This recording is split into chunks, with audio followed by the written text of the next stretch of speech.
Yeah, it's today we're going to talk about making glass jar bricks, or out the greater world they call them bottle bricks. What they do out there is they'll cut the bottle, they'll cut the necks off the bottles with a saw, and they put the two fat ends of the bottle together. And what I do here is I get these yogurt jars. I like this Dannon yogurt. They make these jars, and so there's no cutting involved. You just need two jars to make one.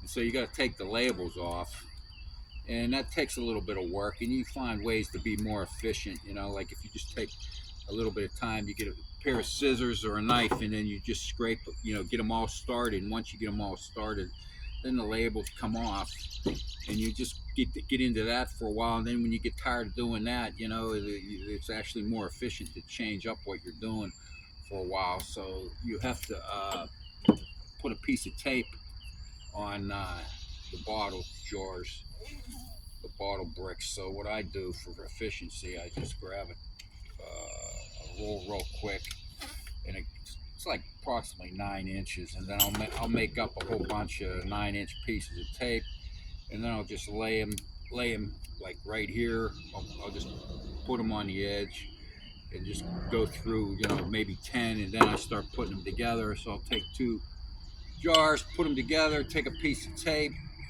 lay it on there, and it's actually pretty pleasant because we're sitting in the shade here at 10:30 in the morning, the hauler in Pittsburgh, and then you just put it together and tighten it up real nice.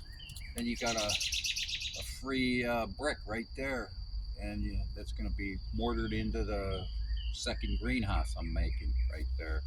And you can see I got a lot of jars. They add up. You know, we eat them and then we use them. So that's just about it for making bottle bricks. We're going to take it over to the greenhouse, and I'll show you what I did the other day. Uh,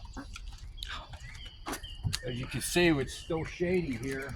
It's nothing like working in the shade. Can't beat it. I got some flowers and some vegetables growing. Got some milkweed.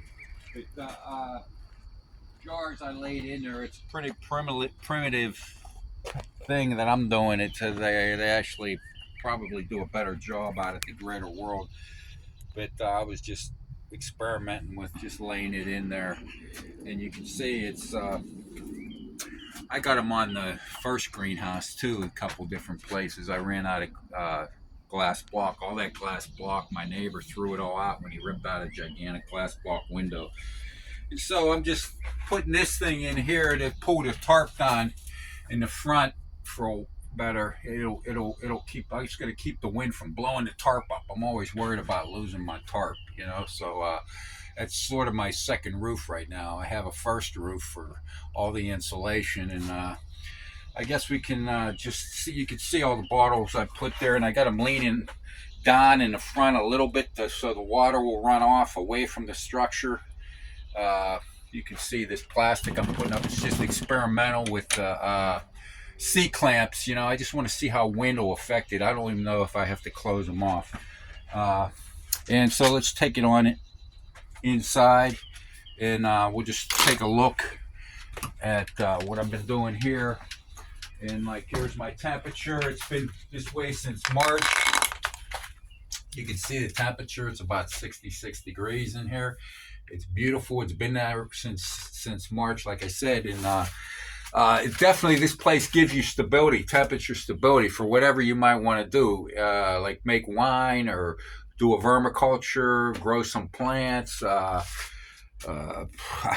an infinite number of things you can do if you have a stable climate, stable temperature, and that's what this is all about. And you can see as the adobe, I'm throwing them up there. It's the more I put up there, the less you can see the tires, and eventually the tires will disappear. But I'm not even sure I want them to disappear completely. I kind of like the look of them, and apparently they're inert. After they've been around like a year, it's like a new car smell. That just the gases they give off supposedly completely disappear. I can't smell tires in here, but yeah, it's just it's kind of an awesome place to just hang out. Really, I'm in the middle of the woods, 2 blocks from civilization, and You know, you could think about living off the grid very easily when you're comfortable. So that's all I got to say for today.